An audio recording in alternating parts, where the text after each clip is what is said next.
बैंकों की त्रैमासिक बैठक की अध्यक्षता करते हुए उपायुक्त शिमला आदित्य नेगी ने कहा कि जिला में मुख्यमंत्री स्वावलंबन योजना के तहत इस वित्तीय वर्ष दिए गए लक्ष्यों को पूरा किया जा चुका है तथा योजना के तहत वित्तीय वर्ष 2021-22 के लिए बजट को बढ़ा दिया गया है। सभी बैंक प्राथमिकता के आधार पर कार्य कर ऋण की स्वीकृति प्रदान करें ताकि आने वाले वित्तीय वर्ष में भी समय रहते लक्ष्य की पूर्ति की जा सके। उन्होंने बताया कि राष्ट्रीय ग्रामीण आजीविका मिशन के तहत 273 स्वयं सहायता समूहों को 3.82 करोड़ रुपए के ऋण स्वीकृत किए जा चुके हैं। वहीं पीएम स्वनिधि योजना के तहत 300 ऋणों को स्वीकृति प्रदान की गई है, जिसके तहत 30 लाख रुपए की राशि वितरित की जा चुकी है। पीएम स्वनिधि योजना के तहत स्ट्रीट वेंडर्स को 10,000 रुपए तक के पूंजी ऋण देने का प्रावधान है। उन्होंने बताया कि प्रधानमंत्री रोजगार सृजन योजना के तहत इस वित्तीय वर्ष में अब तक 56 लोगों को 4.73 करोड़ रुपए के ऋण वितरित किए गए हैं। उपायुक्त ने बताया कि वार्षिक ऋण योजना के तहत कृषि क्षेत्र में 50.50%,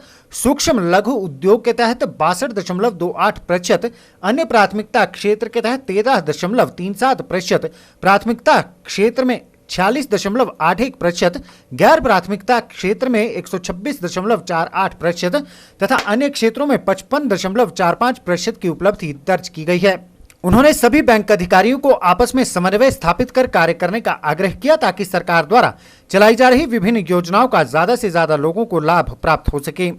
हाँ, आज ये जो बैठक है ये त्रैमासिक बैठक होती है। इसमें सभी बैंक्स को बुलाया जाता है और इसमें जो है बहुत सारे पैरामीटर्स देखे जाते हैं कि बैंक्स कैसा परफॉर्म कर रहे हैं। उसमें जैसे प्रमुख पैरामीटर्स होता है कि priority sector lending, agriculture lending, MSME को लेंडिंग, और इसके अलावा जो क्रेडिट टू डिपॉजिट रेशियो है, उसके अलावा जो गवर्नमेंट की जैसे फ्लैगशिप प्रोग्राम्स है जैसे मुख्यमंत्री स्वावलंबन योजना, पीएमईजीपी और आपके जो अन्य भी जो फ्लैगशिप योजना है उनका क्रियान्वयन कैसे किया जा रहा है और क्या बैंक्स जो है उसके टारगेट को मीट कर पा रहे हैं कि नहीं। तो इसी कड़ी में जो ये बैठक की गई, हमने आज ये देखा कि कई बैंक्स जो है अच्छा काम कर रहे हैं और उनके जो है ज़्यादातर टारगेट्स अचीव हो रहे हैं, पर कुछ बैंक्स ऐसे थे जिनके टारगेट्स अचीव नहीं हो रहे थे और वो थोड़ा सा लैगिंग पाए गए। तो हमने उन बैंक्स को ये निर्देश दिया है कि जो हमारी जो फ्लैगशिप प्रोग्राम्स हैं और ये जो पैरामीटर्स जो आरबीआई द्वारा सेट किए गए हैं इन चीज़ों पे, उनको जो है थोड़ा सीरियसली लें और अपने टारगेट्स जो टारगेट जो दिए गए उन्हें उसको अचीव करने के लिए पूरी कोशिश करें। बैंक्स को जो है हमने ये कहा है कि एक्चुअली लोनिंग का जो प्रोसेस होता है उसमें उसको थोड़ा सरल करने के लिए कहा गया है। उसमें लोगों के बीच में जाके कैंप्स लगा के उनको थोड़ा अवेयर करने के बारे में कहा गया है कि वो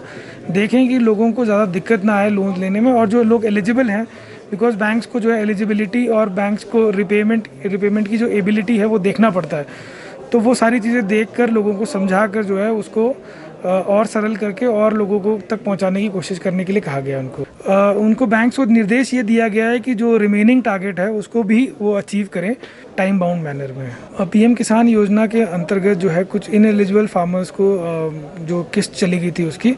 तो उसमें जो है हमने ऑलरेडी प्रशासन ने जो है हमने अपने तहसीलदार और एसडीएम्स को पहले ही निर्देश दे रखे थे कि ऐसे इनएलिजिबल फार्मर्स की जो है रिकवरी करें, कि वो बैंक्स भी जो है अपने लेवल पे उन लोगों से रिकवरी करें और उनके खाते में जिनके खाते में ये पैसा पड़ा है वहाँ से इस पैसे को जो है रिकवर करके जो सेंट्रल अकाउंट है उसमें डिपॉजिट करें इसको। वन लास्ट क्वेश्चन सर, जो हमेशा से